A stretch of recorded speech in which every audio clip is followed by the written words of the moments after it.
You're listening to a podcast from thespoilist.com.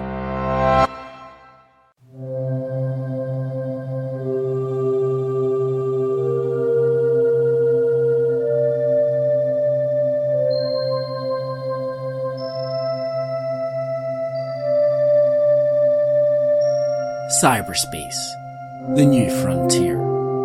These are the voyages of the podcast First Contact. Its mission? To explore every episode of Star Trek The Next Generation. To seek out new viewers and have new conversations.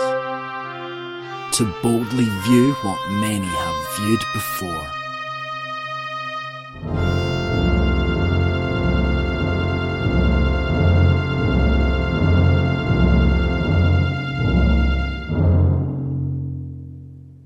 Welcome to First Contact, a Star Trek The Next Generation introcast. I'm Andrew. I'm James. And I'm Alex. This week we are looking at The Last Outpost, which first aired the week of 19th October 1987. It was written by Herbert Wright, based on a story by Richard Kremian, and directed by Richard Cola. So, James, what's the synopsis? The Enterprise pursues a Ferengi vessel in order to retrieve a stolen energy converter. However, the pursuit ends when both ships are immobilized by an unknown force. This is the Federation's first contact with the Ferengi, and the two races must work together on the planet to solve the mystery or risk destruction by an ancient floaty head. We have the first appearance of the Ferengi. It's made pretty clear in the opening sequence that they are in some way based on Earth's past. We get the mention of Yankee traders. So, in essence, pretty much space pirates. The Ferengi were, of course, developed by Gene Roddenberry and Herbert Wright to be the big bad in Star Trek The Next Generation. We'll see how that pans out. But first impressions of this new alien race? Well, one thing that immediately comes to mind is that the Blu-ray has not been forgiving on the makeup. The join between the mask and the face has become very obvious. But in terms of actual character, yeah, not bad. I imagine, while you'd be quite forgiving in the first episode, that they'd become quite annoying over time, and see how that pans out. But the actual concept, as you say, sort of space pirates, it's not bad. Doing something different with it, yeah. No, I go with that, yeah. But of course, some of the annoying tendencies of the Ferengi might just be first appearance weirdness, such as them jumping up and down. I kept thinking during it, Brent Spiner was completely off, and the Ferengi kept jumping up and down and doing a lot of weird things, and the only person who can think to blame would be the director. Well, I suppose the first time seeing any kind of alien race, there's an inclination to establish them as being other, make them as different as possible. Not only different from our Federation crew, but different from other aliens that you've seen in Star Trek before. Definitely different from the Klingons or the Romulans. Yes, there's definitely a conscious effort to do an entirely new race that's different to anything else that's been established. And yeah, that's something to be applauded, no question. Perhaps a little odd that they didn't do that in one of the earlier episodes when, as we talked about, Naked Now, for example, goes off in a very odd tangent and repeats older episodes. Maybe it would have made more sense to do earlier on. But the idea of doing it, though, yeah, it's a good one. The idea of having your big bad be just silly little annoying aliens seems a bit of a misstep, really. Well, we get the 80s alert going off because they are capitalists and we're anti-capitalist in this era of Star Trek. It's made very clear that this is a barbaric past time and they don't really understand, which seems strange because essentially your audience watching it are pretty deep into that economic system. I do think on that point though that one thing about the Ferengi is that, like so many other things that have come up in Star Trek before, at this point in time they seem very defined by that characteristic, and just that characteristic, really. And I know that they come back into Star Trek later on. Not from having watched it, but I've seen pictures on other things before. So how that plays out, I don't know. But certainly at this point, yes, very defined by that characteristic alone, really. Yes, they will be involved in Star Trek quite heavily as the show goes on, but they will take on a fairly different role within the show. And actually, we have Armin Shimmerman as Latek here. He will go on to play Quark in Deep Space Nine, becoming the most prolific Ferengi in all of Star Trek, the only Ferengi series regular. Of course, we will see a whole lot more of the Ferengi, but I thought it was quite interesting the way that this episode began. We see the crew already in the middle of some action. We're not waiting for the plot to begin. And as that progresses, we have the mystery, which of course involves the Ferengi. And then the meat of the episode is really a plot away from these new foes. It was sort of a bizarrely slow but sort of interesting introduction. I kind of like that debating over the comms with the Ferengi. I thought that was quite enjoyable, even if realistically not a great deal happens. I kind of like the way that it's slowly revealed who knows what's going on and what not. Although some elements of it were perhaps a little overplayed. The constant thing of your image once again disgusts us. Okay, yeah. I think if you're having to repeat the gag that you've already done a few minutes ago. It does all seem, I don't know, quite strange that the Federation has no images whatsoever of the Ferengi. If they're working as traders, it would seem strange that there's not really a public face on them. Watching this episode, when you've seen all of Deep Space Nine and the amount of Ferengi that appear in that, it seems incredibly weird that the Ferengi have never contacted the Federation in the past. It's almost as if they never planned for the direction it would go in, the fools. Yeah, so I suppose the meat of the episode is the science fiction concept. It's an ancient civilization, the last outpost of which, that's what's holding the ships there. I quite like that sort of thing. It seems very Star Trek to me. Well, I thought, despite the fact that we've had some episodes that have very much retread ground from the original series, that this one felt the most like an episode from the original series so far, when they get down onto the planet. And a lot of that's due to the large floaty head, and the ancient power, and some of that's to do with the sets that don't hold up terribly well now, it's got to be said. I'm going to say I'm fairly sure they never looked that good. They have this one planet set that we've seen already. What are we on? The fourth episode. And this is now the third time that we've seen this particular planet set. This time obviously redressed with some lovely crystalline structures. But it does seem a little bit cheap and incredibly studio-based. Yeah. And I mean, it shows up all the more on Blu-ray. It's not far removed from some of those sets in the 60s. And perhaps that just goes to show the massive leap that television took in terms of sets and effects in such a short amount of time, really. It can be hard to forget that this is, 1987, and things did take a change for the better quite rapidly. I mean, they do. In Season 1 of Next Generation, it is obvious throughout that they're reusing the same set, but they redress it better as it goes on. But they do constantly reuse it, and in Voyager as well. Wasn't there an episode built around that set in Voyager? Planet Hell, I think it was called. And it was built around that. Yeah, because this set is called the Planet Hell set, which is constantly redressed.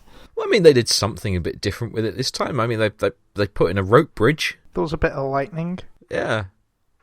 And a big floaty head. And Geordi was upside down. He was a bit of set dressing. That's a perfect metaphor for that character. Well, he actually does something this episode. He fixes the engines a little bit. It's definitely the most involved that he's been so far, yes.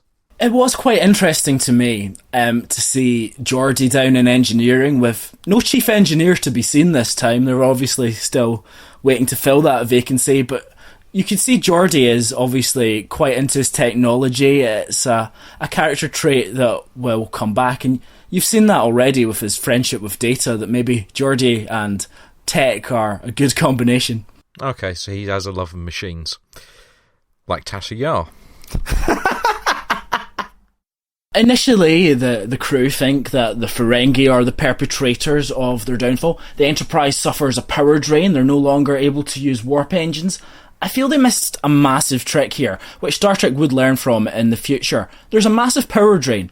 All the lights stay on. Yeah, that was something that occurred to me.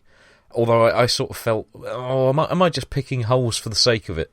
Because in actual fact, having the team down on the planet while the rest of the power's going on the ship, there actually was a good amount of peril in this episode, more than in the others so far, which is something that was perhaps lacking in some of them, and that was really good. Would that have been improved by the lights going out? Well, maybe, but I thought fundamentally it worked enough that I didn't care, which is a good sign. And I actually thought some quite interesting directorial shots here. It didn't seem quite standard. The camera moved around the bridge a lot more. You seem to see it from behind Tasha's station. I thought that was quite nice, and you don't actually see too much of that in The Next Generation. Well, you see, as I said before, I think the director is to blame for a lot of this, because I can't blame anybody else for... I mean, Data is out of character for a few times, and he's just, all the way through, his acting is off. I mean, it might just be Brent Spiner having a bad day, but to me, he seemed too emotional during a lot of it. He used contractions as well. That might be the script, or it might be something that the director should realise. And the Ferengi were just... I mean, they were told by the director to jump up and down and act crazy. Well, they definitely did that. In which case, then, yes, you probably can lay any issues there with the director rather than perhaps the actor and the characterisation. Well, I mean, Armin Sherman has gone on to play other Alien, and he's obviously played a Ferengi for 170-odd episodes of Deep Space Nine. And he didn't do much jumping up and down in that. It is very much first appearance syndrome. We do have it established that although they have technology, they are quite behind the Federation. The mystery angle, although how it plays out in continuity in future episodes might not work out, but I think it is quite powerful the way that the Enterprise doesn't know anything. They think that it's the Ferengi that have paralysed the ship. I think that element actually works, and then the initial communications, that's quite interesting. Actually not seeing them works a lot better than when we ultimately do see them. Yeah, I thought that was really good. When they thought that it was the Ferengi doing it, I completely forgotten this episode, so at first I thought, is this the Ferengi doing it? And then I remembered when the Ferengi started saying that they wouldn't surrender. We've spoken already about how The Next Generation is quite a talky show. We got our first meeting in the observation lounge. The captain takes the opinions of all the crew. Is that an element that you think works? I think when you're having quite a talky show, that yeah, it works to have scenes with quite a lot of people and everyone suggesting their different angles. I mean, that's where you bring in a lot of your character traits for each person. Obviously that has to be balanced by sort of two-hander scenes, but it wasn't to the detriment of the episode at all. And I suppose you could blame direction for that, where there is a big massive table with chairs and yet they're all standing for some reason having this conversation.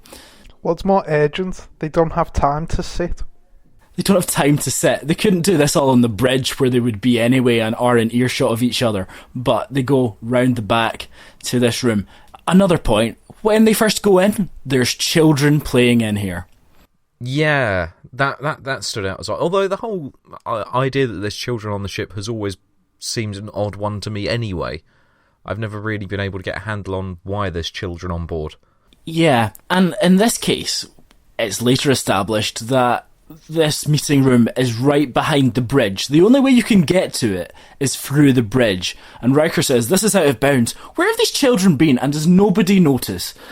Apparently, you don't need any security in the future. This was actually part of it. Gene Roddenberry says, we don't put people on doors because nobody tries to break in anywhere because the human race is so well developed. But so what you're saying is that Tasha Yar's job is entirely pointless. Well, she has to go and fight the aliens and get angry and suggest firing at people at the first sign of danger. Okay, so it's all right to do it against other races, but not against humans. Exactly. Racists. Humans would never do anything wrong. I think you've got to establish that.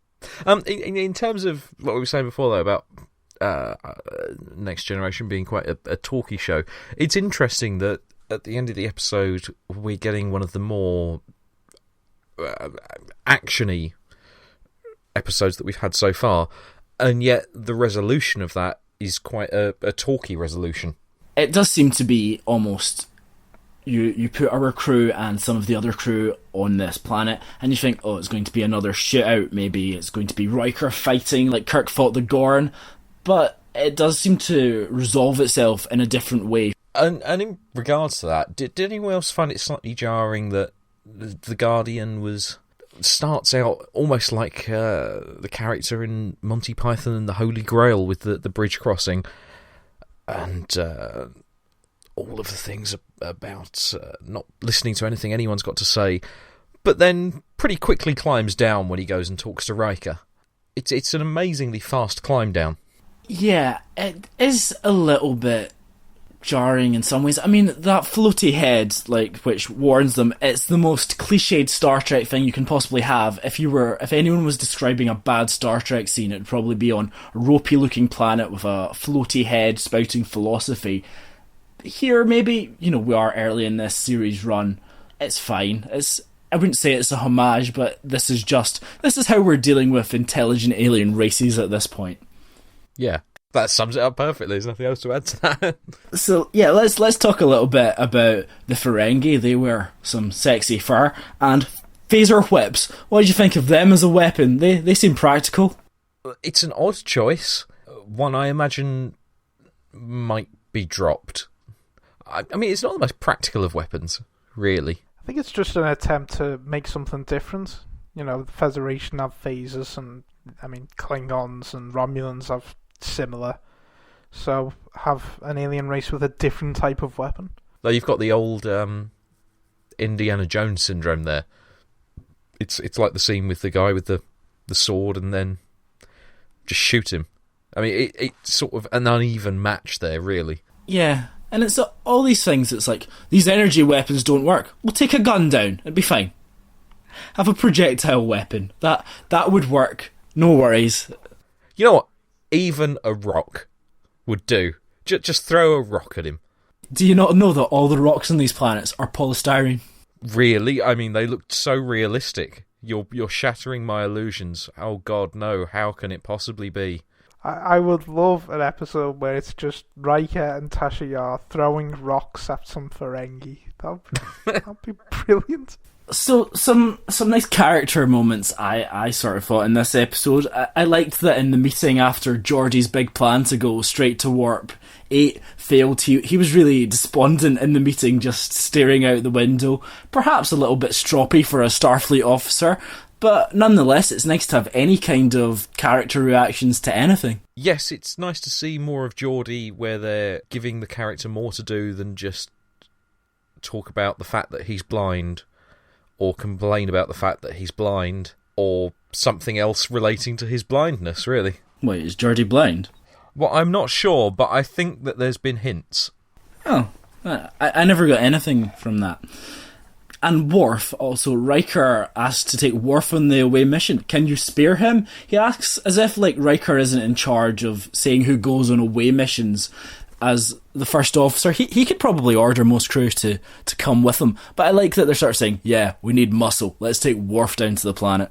Although for muscle, considering that the Klingons obviously meant to be this great warrior race, He doesn't stand up very well in a fight, does he? No, he doesn't really seem to be able to take down two pygmy cretins, as he calls them. But, maybe he landed on the planet hanging upside down and knocked his head or something, and that's how he managed to get captured.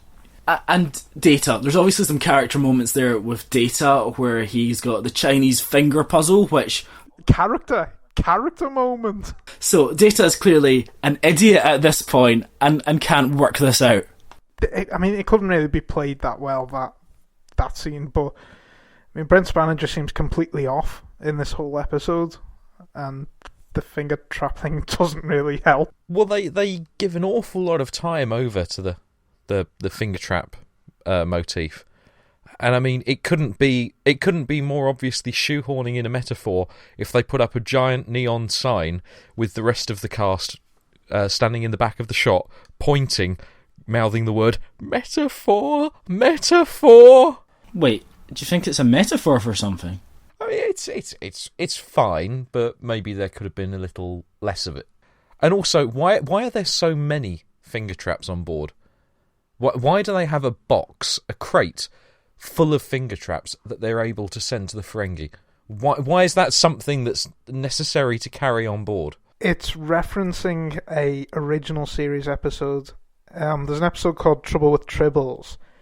The Klingons' arch nemesis are the Tribbles, who are cute little fairy animals who reproduce at extraordinary rates. They can't talk, they can't do anything, they just sit there rumbling a bit and making stupid squeaky sounds. And in this episode there's a space station and the Tribbles basically take over the space station. They get onto the Enterprise, take over the Enterprise because there's just so many of them all over the place. They all get dropped onto Kirk's head, and at the end of the episode they transport all of the Tribbles onto the Klingons' vessel. So I think this was just about referencing that ending.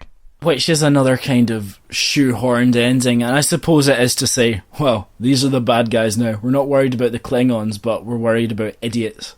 Star Trek, it's often claimed to be, the thinking man's science fiction in some ways, at least in television terms. Riker, he's clearly a man deeply into his philosophy. Why are they spending so much time in the academy learning that? I mean, and surely there are a lot more important things, technical things to learn than sitting down and going through some Chinese wisdom.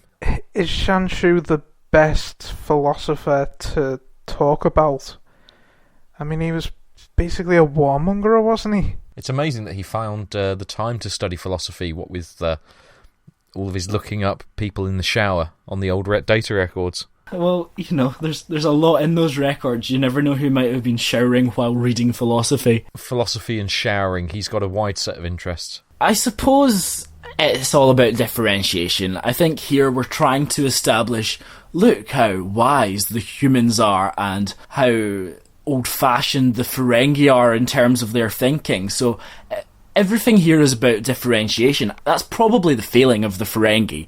They're not actually anything to do with what they are. They're all about what the Federation aren't. And I think when you're trying to define an alien race like that, then really they're probably not going to have enough attributes, enough interesting about them to really establish an episode on their own. It's quite interesting here that although we're introducing the new bad guy, the episode's not really about them, and any alien could have stood in their place. I mean, when you start to analyse that concept, really, yes, I mean, they're a backwards race. They're like we were so long ago, and if only they could become more civilised. If you reapply that model to, our recent history, it's a slightly uncomfortable setup. I mean, perhaps we don't really think on it when it's an alien race. Oh yeah, of course, yeah, an uncivilized alien culture. But the basic idea of it is a little unsettling, perhaps. Again, some attitudes to women issues. They don't clothe their women, the Ferengis, just as Earthmen in the 20th century refused to do the same.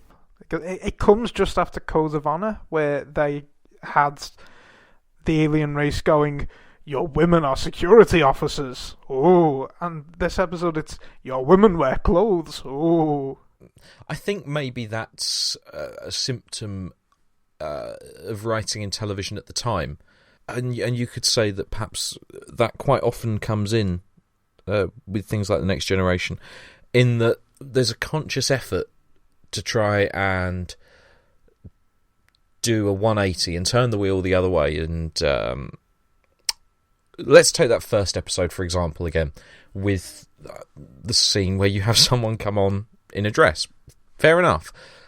But it was the way it was handled made you feel that things were being done for the sake of it, as if to go, hey, yeah, look, yeah, no, we get this, yeah, no, right on, rather than there being a proper understanding and dealing with the issue in the right way.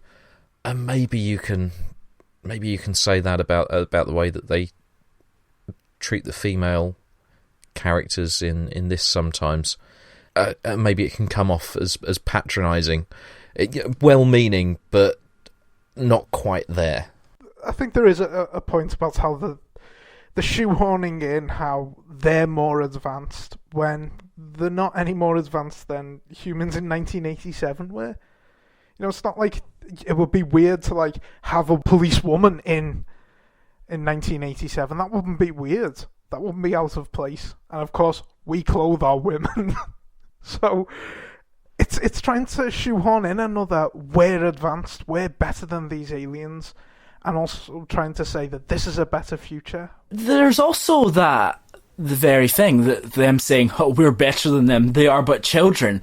And that doesn't really seem to be a very Star Trek way of thinking. It doesn't seem to be very forward. It's saying, well, difference is bad because they've not evolved to our level yet. It's almost as if they want everyone to conform and be exactly like them. They're making judgments on what is good or bad and not really accepting that maybe other races have different values, have different ways of thinking. It's also, I'm afraid to say, very similar to a way that an awful lot of the American media talked about the people of Vietnam during the Vietnam War. There were quite a few sources that said that they were like children in culture. Again, it's when you start to analyse it, it's an unsettling concept. Yeah, it does seem that in some ways the Federation might not be the nicest place to live if you don't really want to go along with all the ways that they're thinking, because you'll just be told, yeah, you don't understand, we're more advanced than you. And maybe this plot will build up and eventually lead to a splinter group from the Federation and create a big plot point for Voyager, and then be completely dropped in Voyager. When an awful lot of the show is based on that idea of coming in and helping other races and things,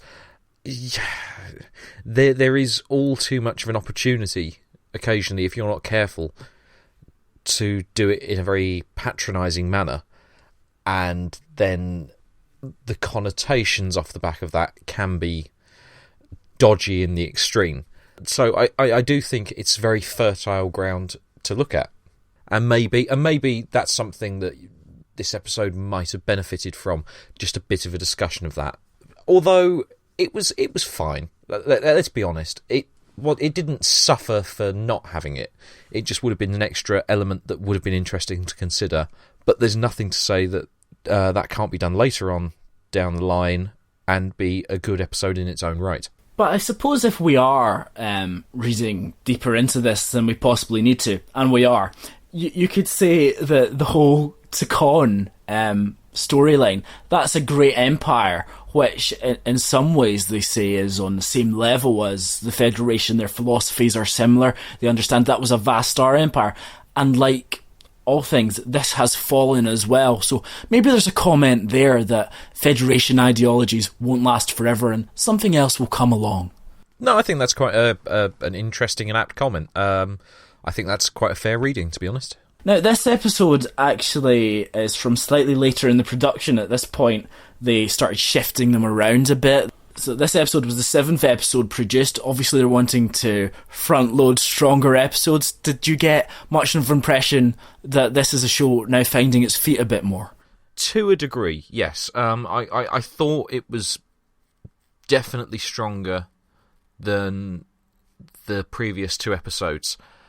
Maybe still a little bit off in places, but I felt that they had a stronger idea of where they were going, definitely.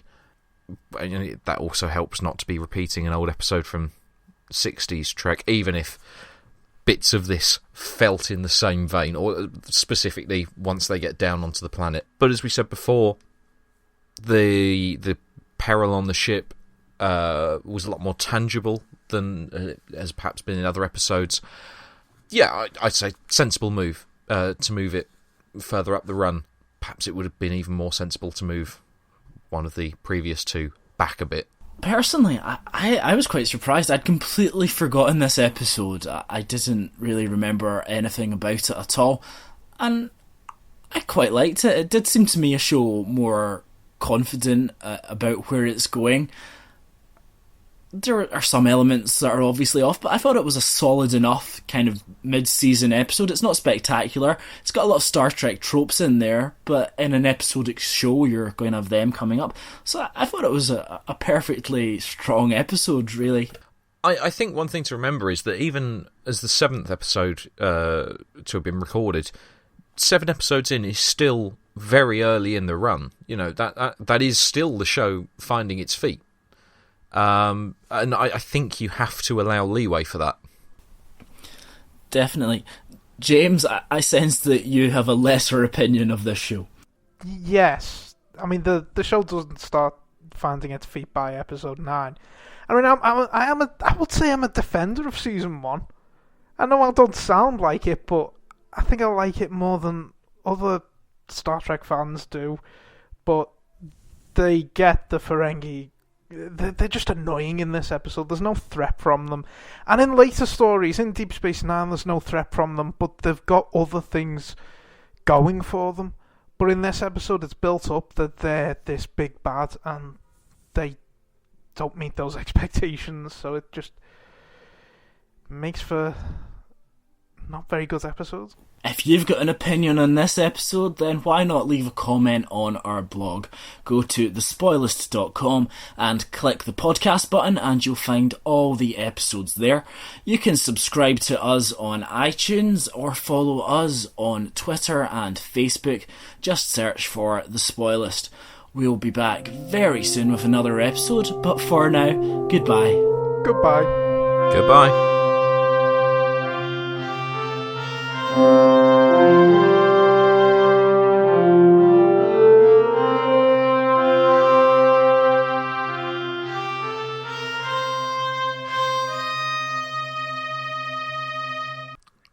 I cannot think of many people that are less French than Patrick Stewart. There is nothing even vaguely French about Patrick Stewart. Yes, which brings us on to our first competition here at First Contact. Who is less French than Patrick Stewart? Why not email in to firstcontact@thespoilist.com and you will win another podcast. Something to look forward to. I did French for an entire year and I can hardly speak any. I can say Je m'appelle James.